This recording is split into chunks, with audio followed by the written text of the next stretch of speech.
Hey everybody, Hooper's Cat. Watched far too many videos over 2017 and I wanted to put out a video about the best video that I'd seen in 2017 in terms of prepping, and I was having a bit of a hard time with it because there's quite a lot of good videos out there, more than you might think. So thank you for all the great videos and everybody that I sub because I like your videos.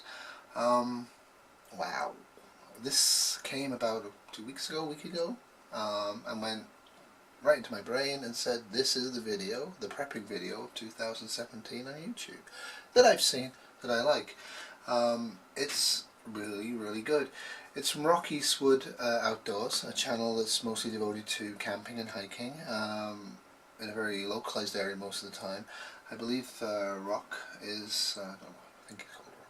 I think he actually is a naval corpsman, currently serving, I think. I don't know, correct me if I'm wrong there, but Fasu has been a Navy person over his years, and he has a nice channel and it's really beautiful. You see a nice part of the world and he gives some really good camping tips and stuff like that.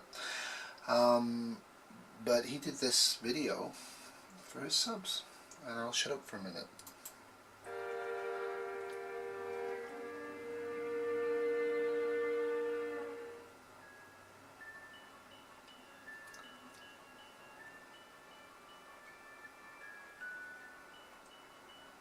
So he was in Japan in 2011 when the earthquake hit, and then the tsunami, and then Fukushima, triple meltdown.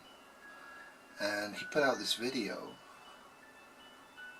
as a warning to his subs, because most of his subs aren't preppers, and he actually wasn't sure whether he should put the video out because he didn't want to turn off normal people from his channel by talking about this. And I think he got a nice response, because lots and lots of interesting points in this, right? It's not dwelling on the sensational, it's dwelling on the personal. This is first person account. I'll just flip forward a bit so you can hear him for a minute. Man, I was in the car quite some time, just trying to get through. Worried, not knowing, anything. I haven't spoken to anyone. Didn't know if anything was wrong with my house, or my house even was standing at the time. No internet, so I couldn't tell. I was just extremely worried. I had a fish tank, a dog, which I was extremely worried about. So all I could think about was just get home. And I knew my wife was... So I did actually ask him if I could do this. So I'll let that play while I talk about his video. So we're talking about a local event, sudden event, massive event. He'd actually experienced several major earthquakes in LA, including the famous World Series earthquake, which those of a certain vintage actually watched on TV. Thought the Golden Gate Bridge had gone down at one point. It was kind of a shocking event. He said the earthquake was so bad, this one in 2011, it was like nothing he'd ever experienced. It just was stunning. Everybody rushed out of the building they were in and stood outside. None of the phones were working almost immediately. He went right back into the building straight away because he wanted to see what the heck was going on TV. Not recommended to do that in an earthquake situation, but I think it made sense for him to do that. And he watched TV, and after about 15 minutes the reports came in of the massive tsunamis hitting. What he did great was, as soon as he saw that, he knew he had to get home. And what he said was the overall experience for everybody there was, I have to go home now, I have to get home now. So he was probably delayed, I'm guessing, 15 to 25 minutes after the earthquake started. Not the tsunami, but the earthquake started, before he actually got in his car. And he drove home. And that's kind of a boring story. So why is this the greatest video I've seen in the year? He lives 20 minutes car drive south of where he works. No, he works 20 minutes south of where he lives, right, by car. He set off at 3 PM that day, and he got home at 1 AM. Now Japan is crowded, urban. Lots of people have cars because it's a first world country.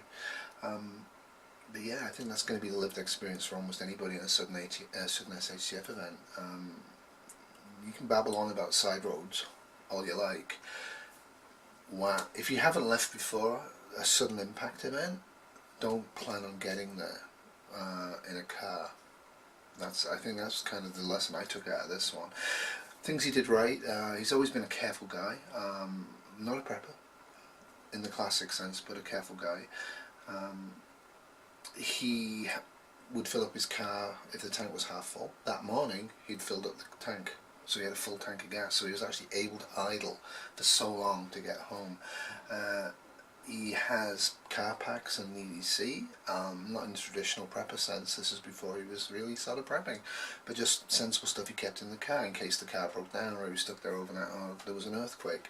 So he had pillows and blankets and food and water and cutting equipment and communications devices in the car. So wow, set up. Despite all of that, he says this was the worst day of his life. The absolute fear and absolute terror that everybody in Japan was going through, especially when Fukushima started going up. Knowing his wife was not at home, knowing his wife was at work 20 minutes drive north of where he lived, where they lived, and the desperate trying, he had a car charger. This is probably before battery banks were universal. He had a car charger, so he was able to keep the cell phone charged, which a lot of people couldn't, but he couldn't get through. And texting didn't work. By accident they figured out, his wife and him finally figured out, and this is like a classic lesson we should all take on board. They didn't have Facebook Messenger. That might be something you might want to get, is Facebook Messenger for everybody in the family an account. I wouldn't use it, I hate Facebook. But Facebook posting to their walls communicated that day. Nothing else worked.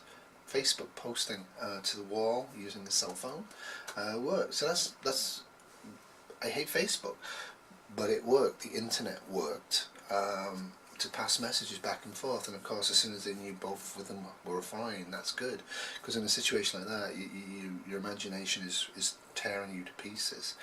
And he said that having the stuff in the car really helped his stress level.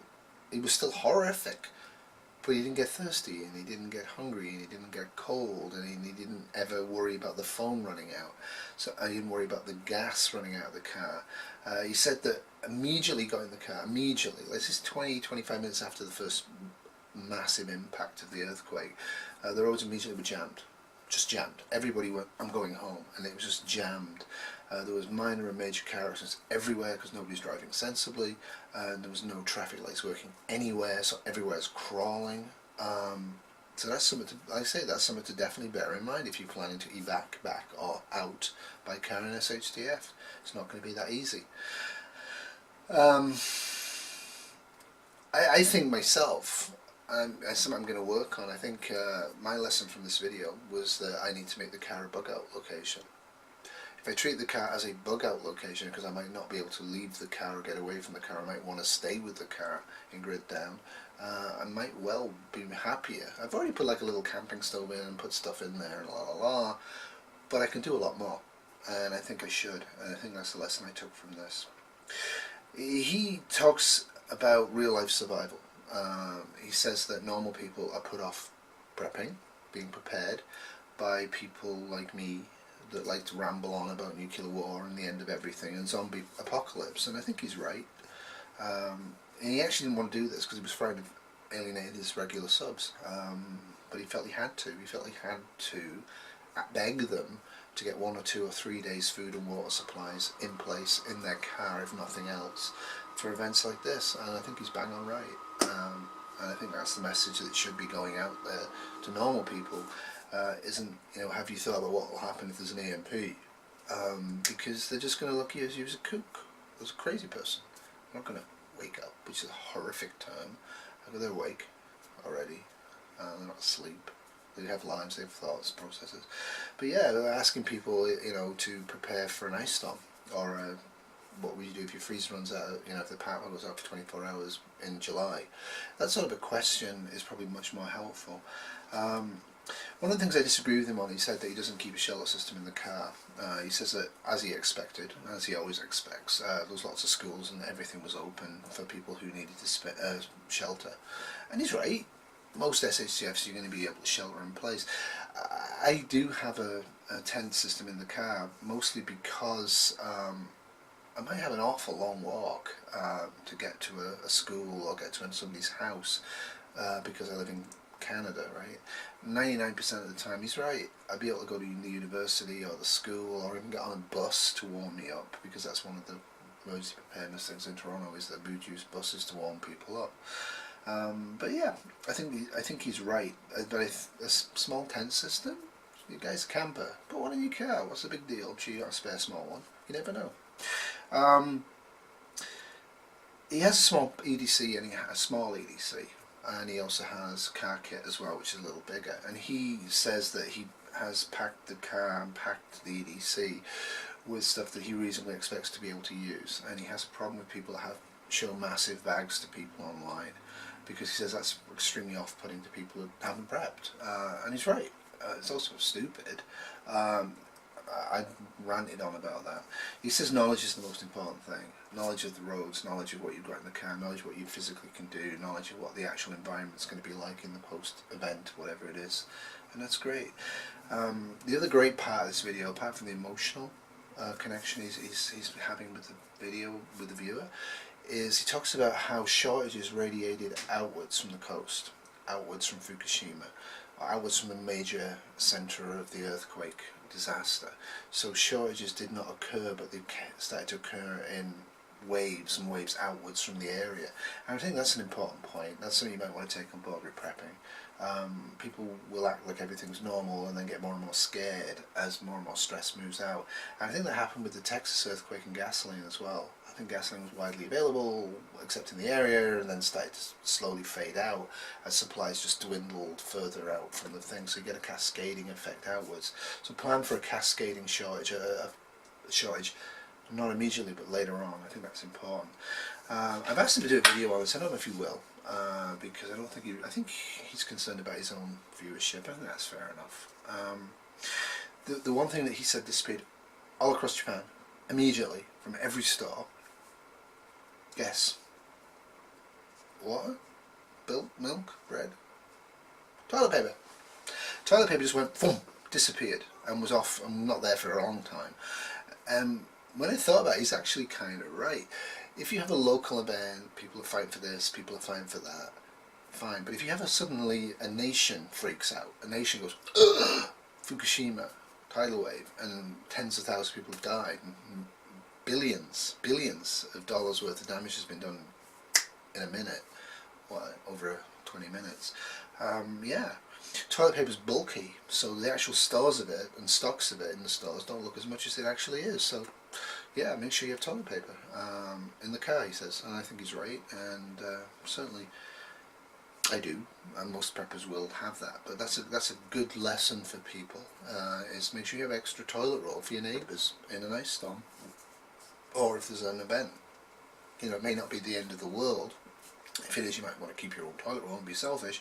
But if it's a short-term event, actually having extra toilet roll to hand out to your neighbours isn't something I thought about, but it's actually smart, I guess. That's one of the things they will run out of, is toilet roll quite quickly, which is interesting. So the other one that I found beautiful with this was that he was actually at the time 200 miles from Fukushima, serving with the Navy, I believe.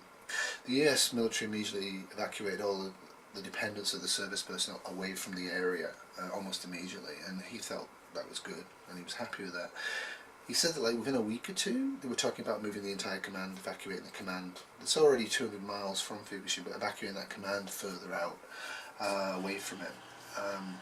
And he said, and I think this is very smart, at that time he actually made sure he had more stuff. He had enough stuff in his car and at home, but when he knew that the command was thinking of relocating, he made sure he was well prepared. He had extra stocks in line, and I think that's something we should do. Don't just pack a car kit and leave it. Look at it, think about it, add to it, remove from it as you need to. As he says, use knowledge. And that's an interesting question. Is hiking, camping, and prepping linked? I think so, to a large degree. If you put yourself out there in the wilderness, you need to be able to deal with emergencies, and you need to be able to survive. Anyway, check this video out. I think it's a really important video, and I love the channel. It's a beautiful channel.